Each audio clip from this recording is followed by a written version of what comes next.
Assalamualaikum warahmatullahi wabarakatuh. Alhamdulillahirabbil alamin, wassalatu wassalamu ala asyrafil anbiya'i wal mursalin wa ala alihi wa sahbihi ajma'in, amma ba'd. Anak-anakku sekalian yang dirahmati oleh Allah Subhanahu wa taala, baiklah, pada kesempatan yang berbahagia ini kita lanjutkan kembali pembahasan kita mengenai hadis-hadis arba'in yang disusun oleh Imam Nawawi. Baiklah, pada pertemuan kali ini kita akan membahas hadis yang ke-7. Silakan dibuka kitabnya masing-masing. Kita akan bahas bersama-sama. Al-haditsus sabi'. Al-haditsu hadis, as-sabi'u yang ke-7. Al-haditsus sabi'u hadis yang ke-7. An Abi Ruqayyah. An dari Abi Ruqayyah, dari Abi Ruqayyah.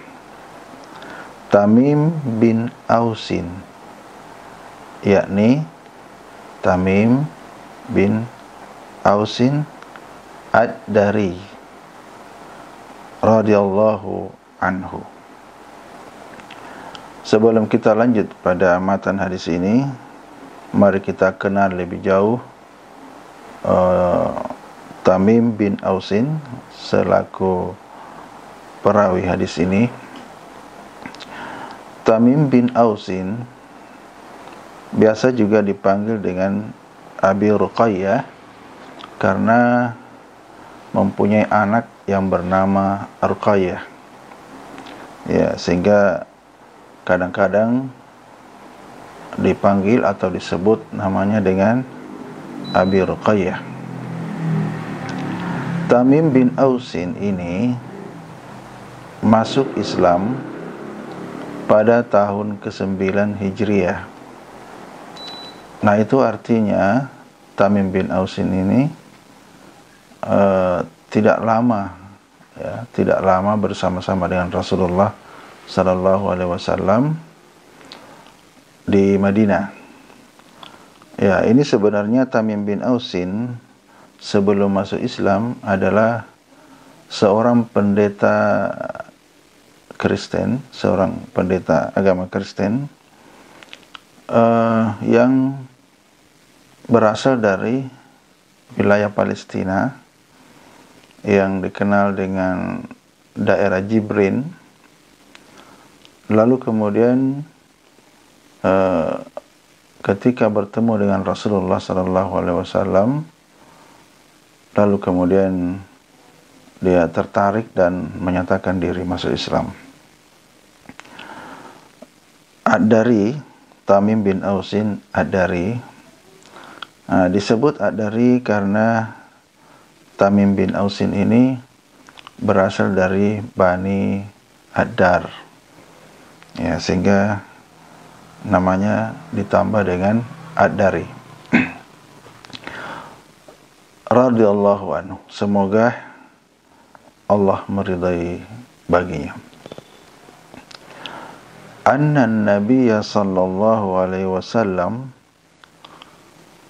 anna sesungguhnya, an-Nabiyya Nabi sallallahu alaihi wasallam, qala bersabda. Ya. Nah, apa sabdanya Nabi? Ad-dinun nasihah. Ad-dinu agama, an-nasihah nasihat. Agama adalah nasihat. Ya. Mari kita pahami sebelum lanjut. Ya. Jadi hadis ini sangat singkat, hanya 2 kata yang betul-betul berasal dari ucapan Nabi SAW. Ad-dinun nasihah. Ya. Ad-dinu pasti kita sudah tahu yang dimaksud di sini adalah agama Islam. Ya, tentu bukan agama yang lain, karena yang dibawa oleh Nabi Sallallahu Alaihi Wasallam adalah syariat Islam. Ya. Jadi yang dimaksud ad-dinu di sini adalah agama Islam. An-nasihah adalah nasihat. Jadi agama Islam itu adalah nasihat. Nah, nasihat, pengertian nasihat, kalau kita kembali ke kata asalnya, yakni dari bahasa Arab, nasaha bisa berarti membuat murni, membuat bersih, tidak tercampur dengan benda lain atau barang lain. Sehingga ada pula yang mengartikan itu adalah ikhlas, tulus. Itu makna dari nasahah atau nasihat. Ada pula yang memaknai bahwa kata nasaha atau nasihat itu bisa juga berarti menjahit kain yang robek, ya, atau terbelah, kemudian dijahit menjadi tersambung kembali, maka itu disebut nasaha. Nah, dari dua pengertian ini kita bisa simpulkan bahwa yang dimaksud nasihat menurut bahasa Arab, ya, itu berarti memisahkan sesuatu benda atau barang dari benda yang berbeda, benda yang merupakan benda pengganggu atau benda yang bukan aslinya. Dan bisa juga berarti memperbaiki sesuatu yang sudah rusak. Ya, kalau pengertian yang kita pahami selama ini, nasihat adalah suatu ungkapan atau suatu usaha memperbaiki sesuatu agar menjadi lebih baik, atau usaha untuk memurnikan sesuatu agar tidak tercampur dengan hal-hal yang mengganggu atau yang mengotori. Itulah kurang lebihnya makna dari nasihat. Jadi ad-dinun nasihat, agama adalah nasihat, berarti agama ini bisa menjadi suatu usaha untuk membersihkan manusia, ya, dari pengaruh-pengaruh yang salah, yang keliru, ya, sehingga berada pada jalan yang lurus. Bisa pula dimaknai bahwa agama Islam ini memperbaiki kondisi manusia, kondisi masyarakat yang rusak, agar menjadi masyarakat yang baik. Nah, kita lanjutkan hadis ini. Itulah makna kurang lebihnya dari kata ad-dinun nasiha. Qulna kami berkata atau kami bertanya, liman, untuk siapa? Qala, bersabda Nabi, lillahi, untuk Allah, wali kitabihi, dan untuk kitabnya, wali rasulihi, dan rasulnya, wali a'immatil muslimina, dan para pemimpin kaum muslimin, wa ammatihim, dan masyarakat pada umumnya atau umat Islam pada umumnya. Ya, untuk memahami pembahasan kita kali ini, Mari kita cermati. Jadi ketika Nabi bersabda ad-dinu nasiha, agama adalah nasihat, lalu kemudian sahabat bertanya, liman, untuk siapa ya Rasulullah? Ya, Nabi menjawab, untuk Allah, untuk kitabnya, untuk rasulnya, untuk pemimpin-pemimpin kaum muslimin, dan masyarakat pada umumnya. Ya, untuk memahami lebih jelasnya, saya ambil perumpamaan dengan kalimat yang serupa. Lah misalkan, ya, kita disuruh menjaga rumah, ya, lalu kemudian pemilik rumah itu menyerahkan sebuah buku, lalu mengatakan, buku ini adalah petunjuk untuk menerima tamu dan petunjuk selama kamu berada di rumah ini. Nah, lalu kemudian kita yang disuruh menjaga rumah lalu bertanya, untuk tamu siapa? Ya. Lalu kemudian pemilik rumah mengatakan, misalkan mengatakan, ya untuk tamu sekelas presiden, tamu untuk sekelas menteri, tamu untuk sekelas gubernur, dan seterusnya.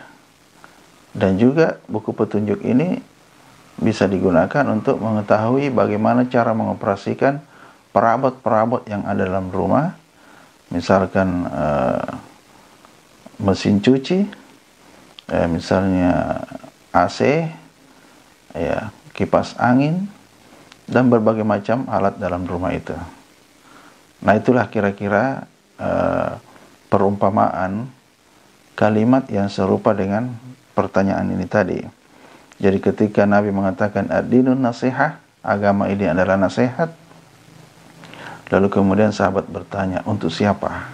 Ya. Lalu kemudian dijawablah tadi, untuk Allah, untuk kitabnya, rasulnya, dan seterusnya.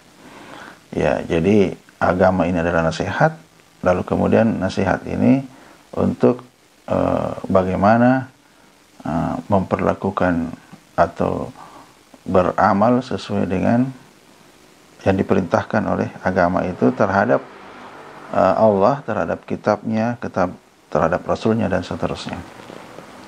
Nah, mari kita bahas satu persatu. Jadi untuk siapa atau mengenai apa, ya, agama itu sebagai nasihat.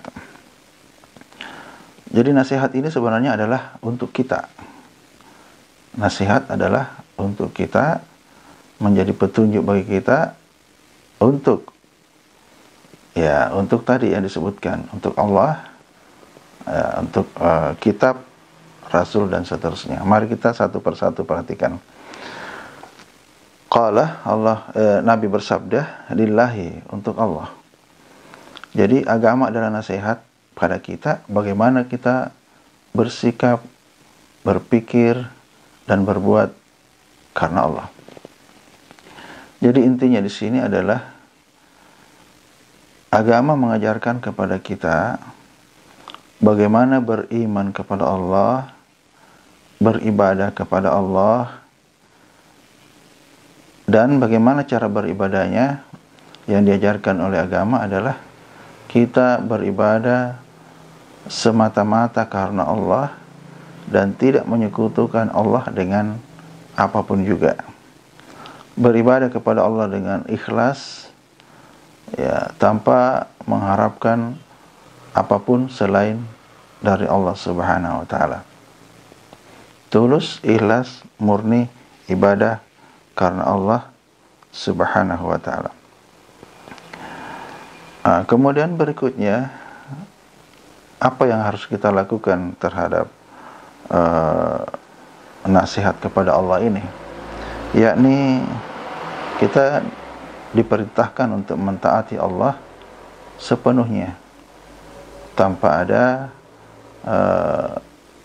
kemampuan bagi kita untuk menolak atau mengubah aturan. Nah, kemudian berikutnya kita juga dituntut untuk mensucikan Allah Subhanahu wa taala dari segala macam tuduhan-tuduhan yang sesat oleh orang-orang kafir. Ya. Dan selanjutnya juga kita harus senantiasa berprasangka baik kepada Allah Subhanahu wa taala, karena sesungguhnya Allah Subhanahu wa taala sangat menyayangi kita, hamba-hambanya. Nah, lalu kemudian selanjutnya wali kitabihi, dan bagi kitabnya. Nah, apa nasihat agama bagi kita terhadap kitab ini? Nah, yang bisa kita lakukan adalah tentu dengan meyakini dulu, mempercayai bahwa Al-Quran itu benar-benar wahyu dari Allah Subhanahu wa ta'ala. Nah, setelah mempercayai dengan sungguh-sungguh, dengan betul, dengan keyakinan yang benar, kemudian kita berusaha untuk senantiasa membacanya, ya, membaca dengan baik, ya, bahkan kalau bisa sekalian dengan menghafalnya, sehingga betul-betul bisa merasuk ke dalam jiwa kita. Nah, apa tujuannya? Yaitu ketika ayat Quran, ketika wahyu Allah Subhanahu wa ta'ala sudah merasuk dalam jiwa kita, maka dengan demikian kita akan mudah mentadabburinya, kita dengan mudah mengamalkannya. Nah, selanjutnya Al-Quran juga perlu diajarkan kepada orang lain, supaya mereka juga memahami Al-Quran, supaya mereka juga mengamalkan Al-Quran. Lalu kemudian kita juga akan berusaha untuk menjaga Al-Quran supaya tidak dikotori oleh orang-orang kafir, tidak dihinakan oleh orang-orang kafir, karena ini adalah wahyu dari Allah Subhanahu wa ta'ala. Kemudian selanjutnya wali rasulihi, dan untuk rasulnya. Nah, apa nasihat agama kepada kita terhadap Rasul sallallahu alaihi wasallam? Ya sama, pertama kita mesti mengimani, meyakini bahwa Nabi Muhammad sallallahu alaihi wasallam benar-benar utusan Allah Subhanahu wa ta'ala. Sehingga ini menjadi syarat bagi seorang muslim, mesti bersyahadat, mengakui bahwa Nabi sallallahu alaihi wasallam adalah utusan Allah, barulah dia bisa disebut sebagai orang Islam atau orang yang beriman. Nah, kemudian berikutnya mestinya kita mencintai Rasulullah sallallahu alaihi wasallam, bahkan cinta kita melebihi dari cinta selain itu, ya. Nah, kemudian Rasulullah sallallahu alaihi wasallam dijadikan sebagai uswatun hasanah, sebagai contoh bagi kita semua di dalam mengarungi hidup ini, ya, menjadi contoh agar kita bisa hidup selamat di dunia sampai di akhirat. Dan itulah intinya sebenarnya Nabi Muhammad SAW menjadi suri teladan, menjadi uswatun hasanah bagi kita semua. Kemudian berikutnya wali a'immatil muslimin, ya, yakni untuk para pemimpin kaum muslimin. Ya, tugas kita atau nasihat agama bagi kita, bagaimana kita berperilaku terhadap pemimpin-pemimpin kaum muslimin, maka yang paling utama adalah mentaati para pemimpin-pemimpin kaum muslimin. Ya. Tentu selama pemimpin-pemimpin itu berada dalam kebenaran. Allah Subhanahu wa ta'ala berfirman A'udzu billahi minasyaitonir rajim.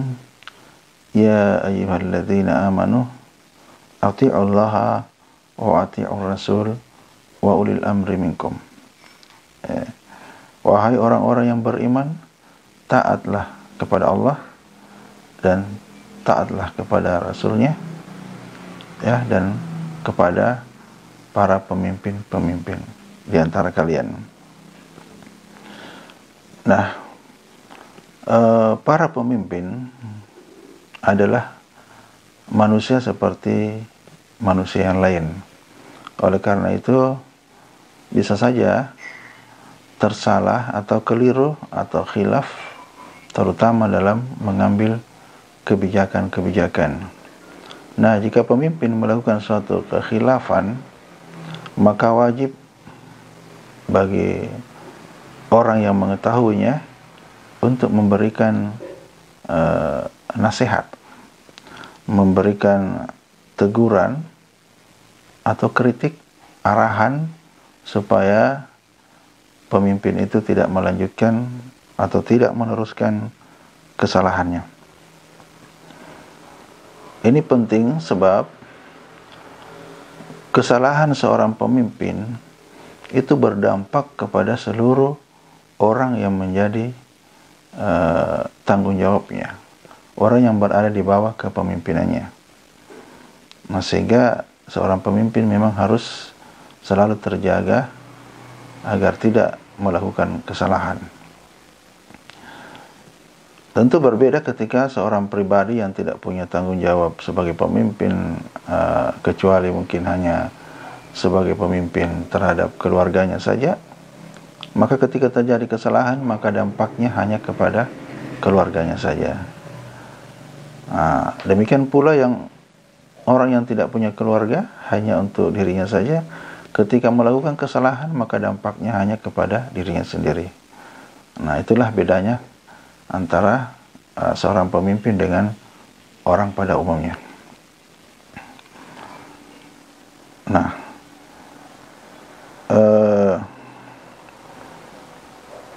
seorang pemimpin biasanya tidak suka dikritik, ya, terutama bagi mereka yang tidak menjalankan agama secara baik. Nah, sehingga pada kondisi demikian, ya, orang yang memberikan nasihat kadang-kadang mendapatkan kesulitan, ya, mendapatkan kesulitan, bahkan bisa mendapatkan bahaya. Sehingga Nabi memberikan motivasi kepada orang yang berani memberikan kritik, saran dan masukan kepada pemimpin, sehingga Nabi menyampaikan bahwa jihad yang paling agung yakni ketika mengatakan kebenaran pada penguasa yang zalim. Ya. Ini kalau bisa dilaksanakan, maka itu menjadi sangat baik. Nah, kalaupun tidak sanggup karena tidak punya kekuatan, ya, maka sekurang-kurangnya kita tidak melegitimasi kesalahan yang dilakukan oleh pemimpin itu. Nah, selanjutnya ada pula yang mengartikan pemimpin ini bukan sekedar penguasa, tapi bisa juga ulama atau pemimpin yang memiliki pengaruh di tengah-tengah masyarakat. Nah, biasanya ini adalah ulama atau orang yang dihormati. Nah, maka perlakuannya sama. Kita juga harus mentaatinya, kemudian patuh terhadap nasihat-nasihatnya, perintah-perintahnya, menghormatinya dan juga mencintainya. Ya, selanjutnya yang terakhir wa ammatihim, dan umat pada umumnya atau masyarakat pada umumnya. Nah, apa nasihat untuk masyarakat?